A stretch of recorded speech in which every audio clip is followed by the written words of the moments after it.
Bonjour à tous et à toutes, content d'être avec vous, avec toi, pour partager pendant quelques instants la bonne nouvelle de l'Évangile. Et j'aimerais t'amener avec moi à passer un moment avec Jésus au bord de la mer. C'est ce que nous retrouvons dans ce texte de Marc, où il est dit, comme Jésus marchait le long du lac de Galilée, il vit Simon et André, frères de Simon, qui jetaient un filet dans le lac. C'étaient en effet des pêcheurs. Jésus leur dit, « Suivez-moi, et je ferai de vous des pêcheurs d'hommes. » Aussitôt, ils laissèrent leur filet et le suivirent. Il alla un peu plus loin, et il vit Jacques, fils de Zébédée, et son frère Jean, qui étaient eux aussi dans une barque et réparaient les filets. Aussitôt, il les appela, ils laissèrent leur père Zébédée dans la barque avec les ouvriers et le suivirent. La mer de Galilée, c'est là où se trouvait Jésus, une mer poissonneuse. Et aux abords aussi de cette mer se trouvaient des pêcheurs que nous avons vus ici dans ce texte.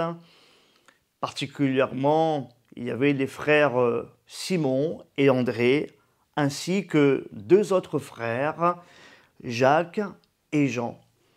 Et nous voyons ici eh bien, que Jésus, il passait le long de la mer de Galilée. Et non seulement Jésus y passait, mais aussi Jésus a vu. Il a vu Simon et André qui jetaient un filet dans la mer.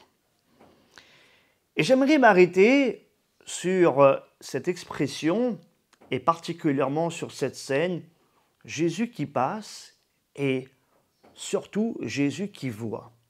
Jésus, il a vu Simon et André. Et je crois que lorsqu'il est dit que Jésus vit Simon et André, cela montre très bien que Jésus est celui qui a posé son regard sur Simon et André. Un regard d'amour, un regard de tendresse, un regard d'affection.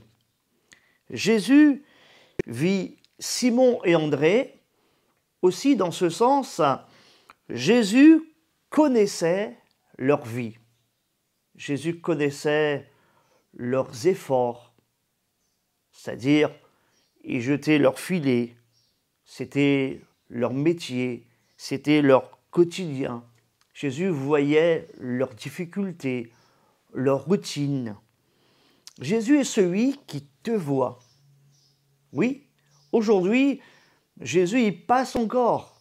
Il passe, eh bien là, il passe au travers de sa parole et il te voit. Toi, oui, il te voit. Dans ce sens aussi que Jésus, il pose et il porte ses regards sur toi, sur ta vie, parce que tu comptes pour Jésus.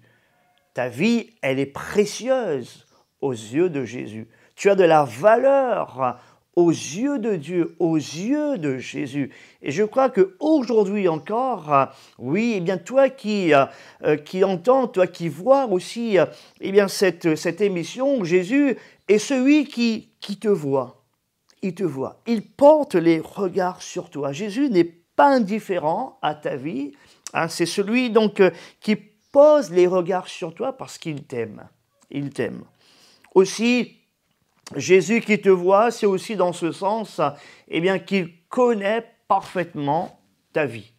Il connaît parfaitement ta situation. Je ne te connais pas particulièrement, mais je sais que Jésus, lui, il te connaît. Il connaît ta vie, il connaît ta situation et il n'est pas insensible. Il connaît tes labeurs, il connaît tes échecs, il connaît ta souffrance. Il connaît ta vie. Peut-être que ta vie, elle est vide de sens. Elle n'a pas de but. Ta vie, elle est peut-être une vie sans idéal. Eh bien, Jésus, il te connaît. Il te connaît dans le sens aussi qu'il voit ton errance dans ce monde. Il te connaît, Jésus. Il te voit. Tout comme il a vu Simon, André. Il a vu aussi, tu as vu avec moi, il est dit, étant allé un peu plus loin, Jésus vit Jacques et Jean, qui eux aussi étaient dans une barque et réparaient les filets. Il y a aussi un aspect important concernant ce passage et concernant particulièrement ce que faisaient Jacques et Jean. Ils réparaient les filets. Combien de gens aujourd'hui passent leur temps à réparer les filets? Dans ce sens, je m'explique, peut-être le filet, c'est peut-être ton foyer qui est brisé. Et combien de gens passent du temps à réparer le filet de leur foyer brisé? Ce filet, ça peut être aussi des relations brisées. Ce filet, ça peut être aussi des erreurs, tes erreurs, hein, des échecs. Peut-être un échec sentimental, un échec familial. Combien de gens passent aussi du temps à réparer leur vie brisée suite à des blessures de la vie, suite à des déceptions? Eh bien, laisse-moi te dire aujourd'hui que Jésus, il est celui qui te voit. Il voit aussi que tu es en train de réparer ta vie, de réparer tes erreurs, de réparer aussi certaines choses avec tes propres moyens, avec tes propres forces. Jésus te voit, Jésus te connaît. Jésus est celui qui connaît parfaitement ce que tu vis à l'instant présent. Et non seulement Jésus, il voit, Jésus, il connaît, mais aussi Jésus a appelé ces hommes. Jésus les a appelés. Jésus a appelé Simon et André. Jésus a appelé Jacques et Jean. Jésus les a appelés à le suivre. À le suivre. Jésus les a appelés à abandonner leur vie entre ses mains. Puisque Jésus, c'est le Maître. Celui qui t'appelle, c'est le Maître. C'est celui en qui tu peux avoir une entière et une confiance absolue. Et tu ne seras jamais déçu par Jésus. Tu ne seras jamais déçu par le Maître. Jésus ne les a pas appelés à suivre une religion, non, mais à le suivre lui le Maître. Lui qui a un plan pour ta vie. Un plan béni pour ta vie, pour ta famille. Et lorsque Jésus va appeler Simon et André à le suivre, il va aussi appeler Jacques et Jean de même à le suivre. C'est parce que Jésus avait un plan pour leur vie. Un plan qui les échappait. Un plan dont ils n'avaient pas, eux, la conception. Ils n'avaient pas cette idée de ce plan, mais nous voyons que Jésus avait un plan pour leur vie. Et ils ont répondu à l'appel de Jésus. Ils sont entrés dans le plan divin de Dieu pour leur vie. Alors, j'aimerais aussi te dire que Jésus, aujourd'hui, il passe au travers de sa parole, au travers de sa voix qui se fait encore entendre aujourd'hui, il passe. Et aussi Jésus, il te voit, dans ce sens qu'il t'aime. Il a une affection particulière pour toi, mais aussi il te connaît. il te connaît, il voit ta vie, il voit ta situation, il voit le chemin par lequel tu passes aujourd'hui et il t'appelle. Il t'appelle à entrer dans son plan. Il t'appelle à entrer dans sa destinée. Jésus, il veut aussi changer ta destinée. Jésus a un plan pour ta vie, il veut changer ta destinée. Jésus aussi est celui qui veut réparer ce qui est cassé en toi, cassé chez toi. Le filet familial, on pourrait parler ainsi.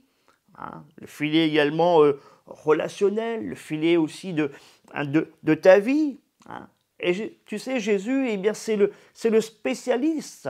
C'est le spécialiste pour réparer les vies brisées. D'ailleurs, il le dira au début de son ministère, dans l'évangile de Luc, il dira « L'Esprit du Seigneur est sur moi, parce qu'il m'a oint pour annoncer une bonne nouvelle aux pauvres.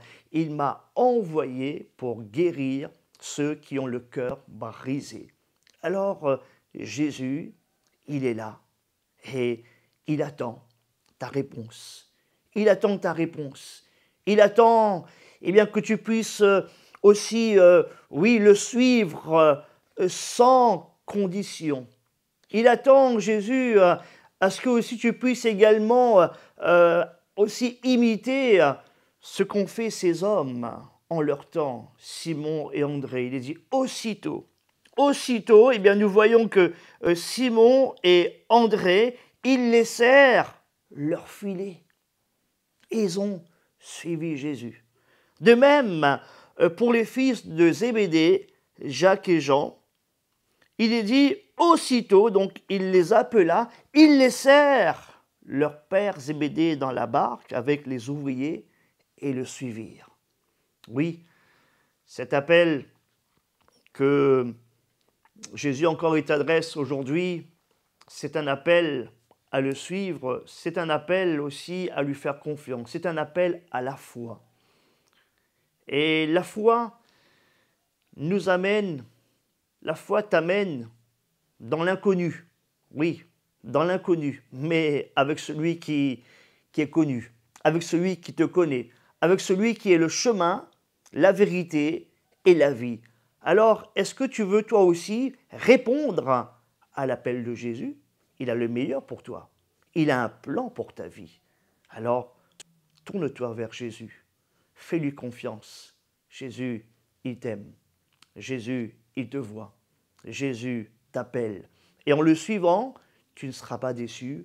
Au contraire, tu auras le meilleur avec Jésus. Alors, cher ami, que Dieu te bénisse abondamment. Suis Jésus. Marche après le Seigneur. Et tu verras aussi qu'il a un plan béni pour ta vie, pour ta famille. À bientôt et que Dieu te bénisse abondamment.